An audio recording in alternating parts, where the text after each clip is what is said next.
పక్షవాతం లేదా హెమిప్లేజియా లేదా పెరాలసిస్ ఈ మధ్య ఎక్కువగా కనపడుతుంది.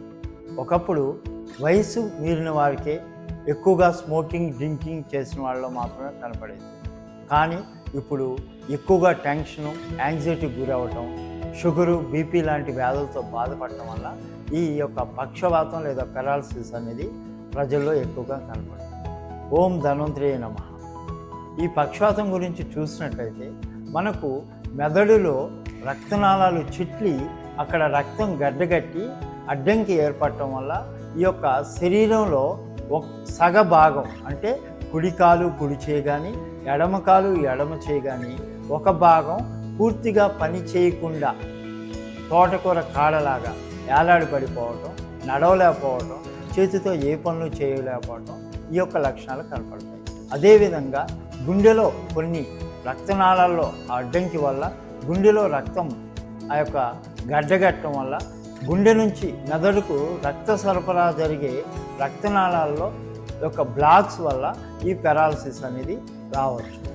దీన్ని మనం నివారించుకోవాలంటే ముఖ్యంగా టెన్షన్ యాంగ్జైటీ లాంటివి దూరంగా ఉండాలి. దీనికి యోగా మెడిటేషన్ లాంటివి సరి అయిన పరిష్కార మార్గాలు.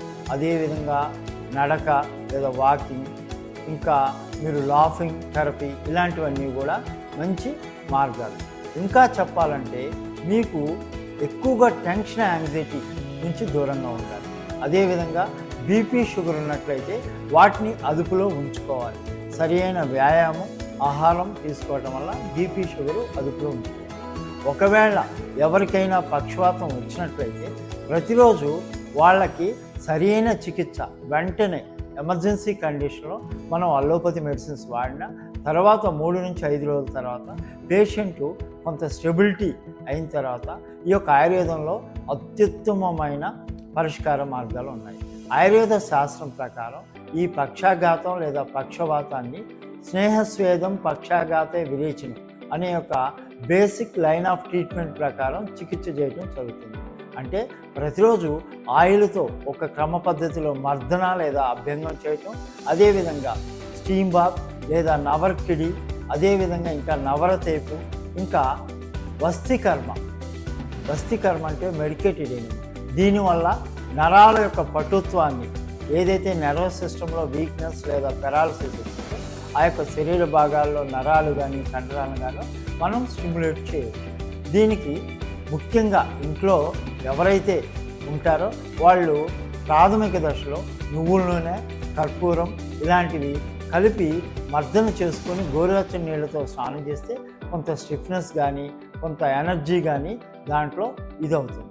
అదేవిధంగా పక్షవాతం వచ్చినప్పుడు ఆయుర్వేద చికిత్సలు చాలా అద్భుతంగా పనిచేస్తాయి.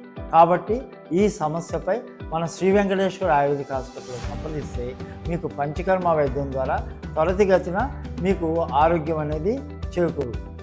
అందరికీ నమస్కారం. సర్వేజనం సుఖినో భవంతు. నేను మీ డాక్టర్ కొండా వెంకటేశ్వర్.